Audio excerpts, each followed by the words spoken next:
Hey there. So in this project, I conducted research on interactive reinforcement learning and social robots. A big part of the motivation behind this idea is because my goal is basically to help people in most need, particularly mental health issues, via social robots. And there's a challenge in basically developing these social robots that are able to understand and adapt to human behavior, which is why I think interactive learning was a very valuable research choice for me. In the interest of time, I won't go over every section, but I'll cover, some of the important papers that inspired me to do my design my framework. So I'll talk a little bit about that framework and then provide you with conclusions.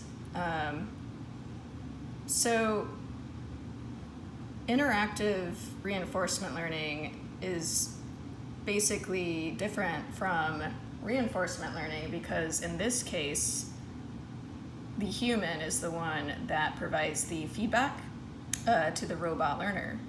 So Andrea Thomas was the one that was the pioneer for this idea, and a lot of papers use that information.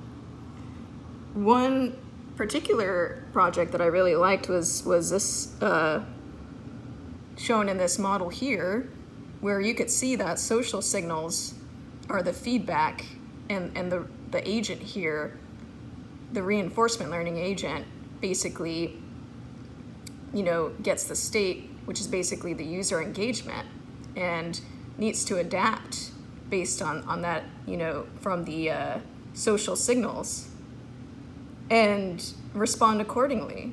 So the humans are providing basically the extroversion and introversion parameters for a robot, and if he responds properly, then he gets the reward.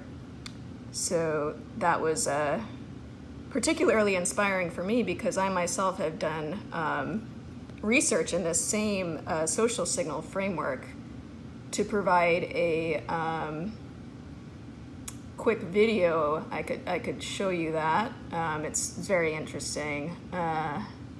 So we go up here to the link.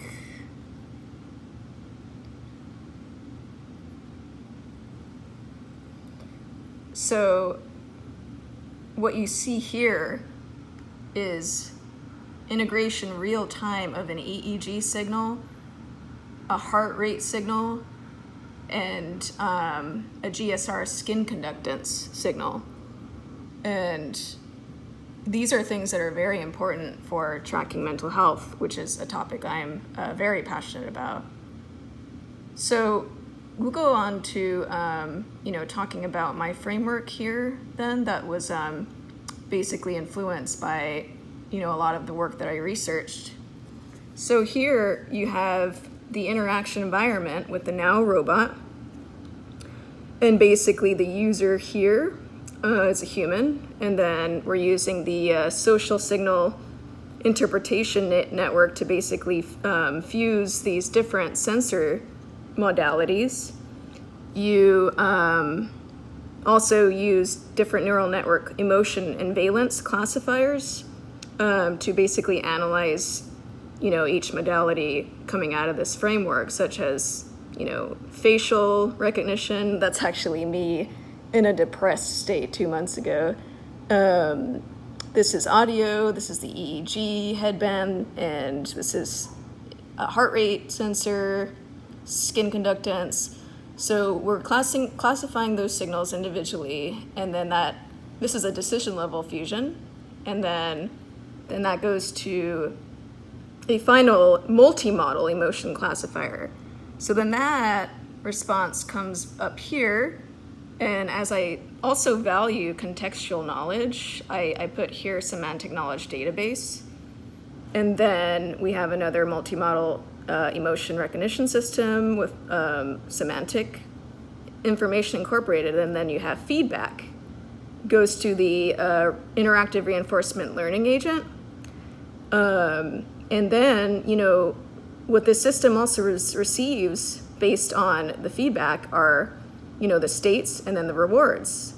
And the actions are provided, accordingly back to the environment, and now is able to properly socialize and understand the humans more. So my next steps are definitely to get feedback on this and expand on it, and research multimodal data more. There's a lot of complexities with that. Like, we still have to master the unimodal systems first, and definitely do further research on emotion recognition systems via social robots, particularly with the goal in mind to tackle the problem of mental health. A thing that there's an issue on in society is a lot of people can't access mental health. And this is where I think the availability of social robots to help can be, of huge importance, and can also be good for improving clinical feedback for patients. So that's it. Thank you, and have a good day. Bye.